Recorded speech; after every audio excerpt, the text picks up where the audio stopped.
के रानी देखो, न मन के बुलाकी देखो। जहाँ चाह वहाँ राह।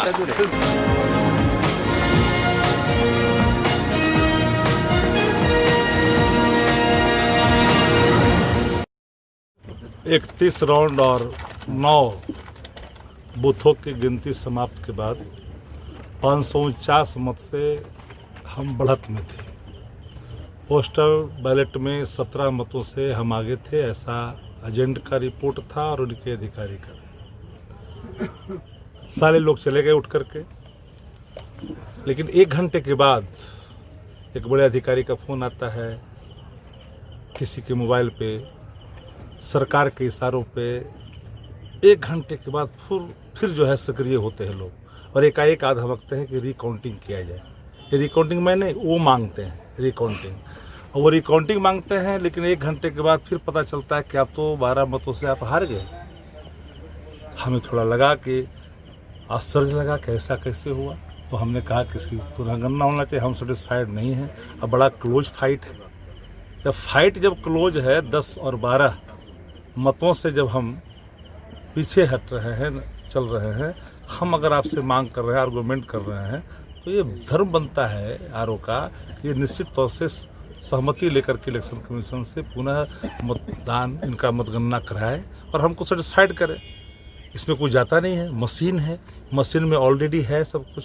तो कहीं न कहीं ये बिल्कुल साजिश के तहत तो गिरती हुई आभा बर्दाश्त नहीं हो चुकी थी। उबाऊ और थकाऊ से तो बिहार की जनता त्रस्त हो ही चुकी थी, लेकिन उनके लगा कि हमारे माथे पे इतना बड़ा बोझ जो कहीं न कहीं हमारे जिले की मिट्टी ही इनके ज़मीन की तरह से खिसक रही थी, तो थोड़ा आहत भी थे और भयाक्रांत भी थे।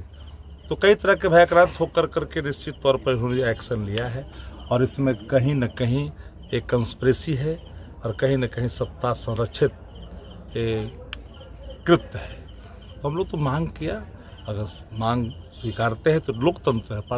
आप इलेक्ट्रल डेमोक्रेसी में आदमी हारता और जीतता है, ये कोई बड़ी चीज़ नहीं है। कोई भी एक हारता है, कोई एक जीतता है, पर जबरन इस तरह का दबाव से, इस तरह का साजिश के तहत अगर किसी को आप हराते हैं, लोकतंत्र की हत्या करते हैं, तो यह हेल्दी डेमोक्रेसी के लिए कहीं से उचित नहीं है। ऐसा नहीं है कि ऐसे करने वाले लोग हर दिन महफूज नहीं रहते, ऐसा नहीं होता। हम लोग भी लगभग लंबे समय से प्रवक्ता का काम करते हैं। एमएलए तो बाद में बने, फिर वही काम करने के लिए चले जाएंगे। तो ऐसा भी नहीं है कि इन लोगों को भी बख्शा जाएगा जिन लोगों ने पाप किया है, पाप की भागी भी बनेंगे। आप गलत कोई भी करेगा, कानून जो भी तोड़ेगा उसको सज़ा मिलेगी, कानून की सज़ा। तो ये कहीं ना कहीं हम तो यहाँ मान रहे हैं कि कहीं ना कहीं हमारे साथ साजिश हो रही है। तो साजिश हो रही है, अगर आप हमको मांग थोड़ा सा, एक उदाहरण नहीं है, बगल में आप देख लीजिए जहानाबाद में पार्लियामेंट में हुआ 1000 से था, हमारा तो भैया 12 मत से है। आप उदाहरण एग्जाम्पल में दे रहा हूँ ना, एग्जाम्पल बगल में जहानाबाद में पार्लियामेंट के चुनाव में 1900 मत के अंतर में मतगणना द्वारे हुए, और यहाँ तो 10 और 12 मत है। कितना डिफरेंसेज है, कितनी असंतोष है। जो 1 घंटा पहले जीत जाता हो, जीत की खबर आते हो, लोग बधाई देते हैं और फिर उनके सामने एक ऐसा दृश्य आता है, परिदृश्य आता है जो कहीं ना कहीं एक अचंभा करता है। तो हमें लगता है कि इसमें कंस्पिरेसी है शासन की, शासन में उच्च पदों पर एक कन्ने मार्ग में बैठे लोगों की, जिन लोगों ने बैठ कर करके इस तरह की कंस्पिरेसी किया है। तो प्रबला तो हिसाब किताब कर ही रहे हैं, आप देखेंगे सब कुछ। न्याय में नहीं मिला तो फिर कहाँ जाएंगे? देखिए, हम लोग न्याय नहीं मिलेगा तो फिर देखा जाएगा जो हमारा और अगला जो कदम हो सकता है हम अपना करेंगे। पर इतना बात जान लीजिए कि जिसको हरा दिए जाते हैं ना, वो कोर्ट में जाते हैं, कोर्ट में 5 साल बीत जाते हैं और 5 साल बीत जाने से फिर चुनाव आते हैं। एक एग्जाम्पल बताइए ना, 6 महीना, 4 महीना, 3 महीना शेष बचता है, तब उसके इंसाफ आते हैं। जब इंसाफ आप समझते तो इंसाफ आने के बाद उसका क्या हासिल होता है, उसका कोई आज तक कंपनसेशन नहीं हुआ है।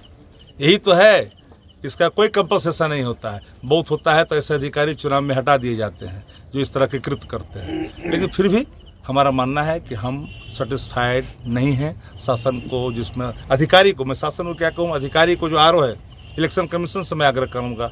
हमने श्रीनिवासन जी से, सीओ से ही बात किया कि आप इसको देखें, आप सेटिस्फाइड करें, हमारा राइट है। ये वायलेट हो रहा है कहीं ना कहीं, तो आप इस पर कहीं ना कहीं संज्ञान लें। अब आरओ इसमें क्या लिखित देते हैं नहीं देते हैं, डीएम आरओ पे छोड़े हुए हैं और सीओ अपनी बात को सुन रहे हैं, देख रहे हैं क्या कर सकते हैं। हमारा मानना है कि हमारे साथ अनजस्टिस है। हम लोग का